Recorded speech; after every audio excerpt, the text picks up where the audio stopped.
Halo semuanya, perkenalkan nama saya Ngakan Gede Bagus Praba Arisdewa. Pada kali ini saya akan menjelaskan tentang anti korupsi. Selanjutnya, saya akan menjelaskan tentang pengertian korup. Dalam Kamus Besar Bahasa Indonesia, kata korup berarti busuk, palsu, suap, penyuapan, dan pemalsuan. Dan pada Kamus Hukum, pengertian kata korup adalah penyelewengan atau penggelapan uang negara atau perusahaan sebagai tempat seorang bekerja untuk keuntungan pribadi atau orang lain. Berikut ini merupakan ciri-ciri terjadinya kasus korupsi. Biasanya dilakukan oleh lebih dari satu orang dan merahasiakan motif atau ada keuntungan yang diraih, berhubungan dengan kekuasaan atau kewenangan tertentu, berlindung di balik pembenaran hukum, melanggar kaedah kejujuran dan norma hukum, serta mengkhianati kepercayaan. Berikut ini merupakan tampilan jenis-jenis korupsi.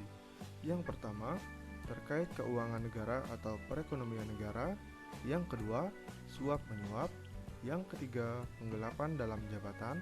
Yang keempat, pemerasan. Yang kelima, perbuatan curang. Yang keenam, benturan kepentingan dalam pengadaan.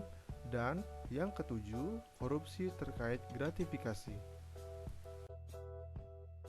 Pencegahan korupsi dapat dibagi menjadi dua, yaitu dengan cara perbaikan sistem dan perbaikan manusia.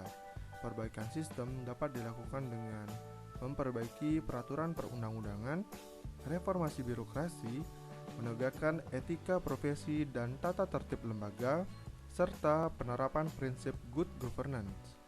Perbaikan manusia dapat dilakukan dengan memperbaiki moral, meningkatkan kesadaran hukum, mengentaskan kemiskinan, dan memilih pimpinan yang bersih, jujur, dan anti korupsi.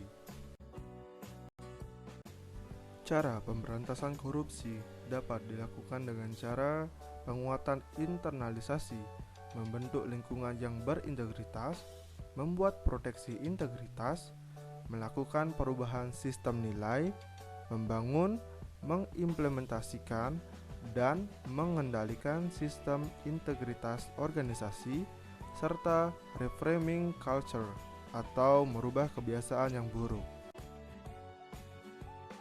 Menurut saya, kesimpulan dari materi ini adalah kita sebagai tunas integritas bertugas untuk menjadi jembatan masa depan kesuksesan organisasi. Kita menjadi kumpulan orang yang selalu terdepan untuk memastikan tujuan organisasi tercapai, membangun sistem integritas, berpartisipasi aktif dalam pembangunan sistem integritas, hingga semua peluang korupsi dan berbagai penyimpangan lainnya dapat ditutupi, dan mempengaruhi orang lain, khususnya mitra kerja, untuk berintegritas tinggi. Korupsi dapat dicegah dengan cara perbaikan sistem dan perbaikan manusia. Apabila korupsi sudah tidak ada, Indonesia dipastikan akan meraih kejayaan. Baik, sekian yang dapat saya sampaikan. Terima kasih.